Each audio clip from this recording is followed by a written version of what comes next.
Boker Tov, nous sommes le 20 janvier 2022, c'est l'heure du premier journal d'information en direct de Jérusalem sur Radio Kalita.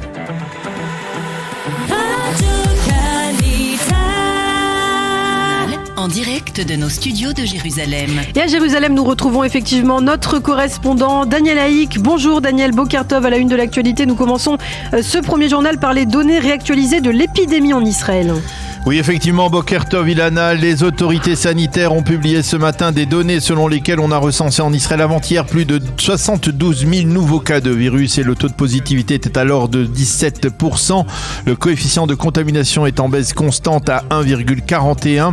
Quant au nombre de malades graves, il a doublé en une semaine et l'on recense actuellement 541 nouveaux malades graves. Au sein du gouvernement, on envisage de plus en plus sérieusement de rouvrir totalement le système éducatif et d'habituer les enfants à se tester chaque matin avant d'entrer en classe, mais pour l'instant aucune décision n'a encore été prise officiellement. Et puis selon les données du ministère de la Santé, les enfants et les adolescents vaccinés au moins une fois seraient davantage protégés contre l'Omicron. Un mot du prestigieux prix Genesis, il a été accordé cette année au directeur général de Pfizer, Albert Bourla. Et oui, ce prix d'un montant d'$1 million est décerné chaque année à une personnalité du monde juif qui s'est distinguée pour ses réalisations professionnelles et sa contribution à l'humanité. Plus de 200 000 personnes ont désigné Albert Bourla comme lauréat lors d'une campagne sur les réseaux sociaux. Albert Bourla, qui est le président de Pfizer et qui est désormais célèbre à travers le monde, se voit ainsi récompensé pour l'action de sa compagnie qui a été la plus performante en matière pharmaceutique à produire et acheminer le vaccin contre le Covid-19. Un vaccin qui a permis de sauver un nombre impressionnant de vies humaines. La cérémonie de remise du prix Genesis se tiendra dans quelques mois à Jérusalem. Diplomatie à présent, le ministre de la Défense Benny Gantz rencontrera aujourd'hui en Israël son homologue grec. Oui, effectivement, Gantz recevra Nikos Panagiotopoulos, c'est son nom, à la Kyria, au siège de l'état-major de Tsahal et du ministère de la Défense à Tel Aviv. Au cours de leur entretien, il sera question de la coopération entre Israël, la Grèce et l'île de Chypre. Et les Grecs, il faut le souligner, redoutent que les récents appels du pied du président turc Tayyip Erdogan ne conduisent Israël à se rapprocher d'Ankara. Mais côté israélien, on se veut rassurant et l'on promet qu'il n'est pas question que le pacte de coopération entre Israël, la Grèce et Chypre soit remis en cause. Ce pacte qui est particulièrement efficace en matière de production et d'acheminement d'énergie du gaz en particulier. Et puis au chapitre diplomatique, toujours une délégation israélienne s'est rendue hier au Soudan pour une visite éclair.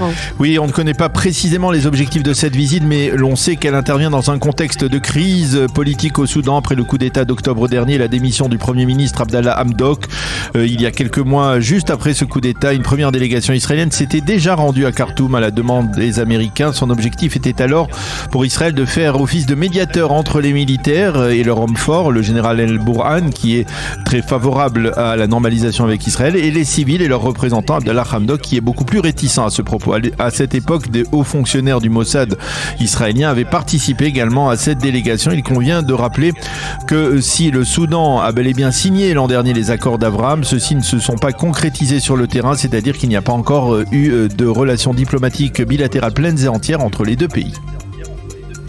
Retour à la scène intérieure israélienne avec l'accord de plaidoyer entre le parquet et Benjamin Netanyahou qui semble piétiner. Et oui, hier s'est tenue au domicile de l'avocat de l'ex-premier ministre Yoav Ben-Tzur une rencontre importante en compagnie des avocats et des membres de la famille Netanyahou.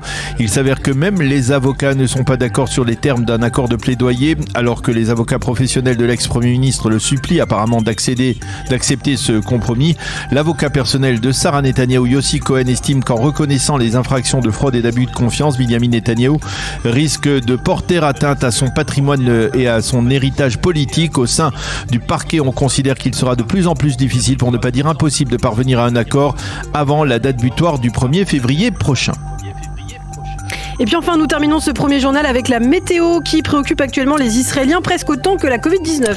Et pour cause, Ilana, il fait toujours très très froid en Israël et au cours des 24 dernières heures, le record de consommation d'électricité qui est remonté à l'année dernière a été largement battu. Le mont Hermon et le plateau du Golan sont recouverts d'une solide couche de neige. Il y a également neigé sur les hauteurs du Gush Etzion et de Hebron dans la proximité de Jérusalem, mais dans la capitale, on a dû se contenter que de petits flocons qui n'ont pas tenu en arrivant au sol. Par contre, les risques de verglas sont grands et donc prudents si vous devez circuler, en particulier sur les hauteurs du pays et à Jérusalem en particulier.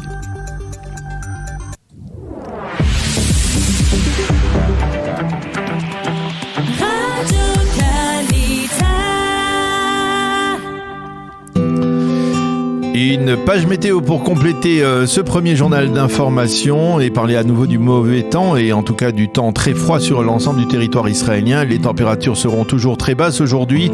Le temps sera partiellement nuageux à clair. Il fera aujourd'hui 6 degrés seulement à Jérusalem, 13 à Tel Aviv et 15 degrés seulement à Eilat.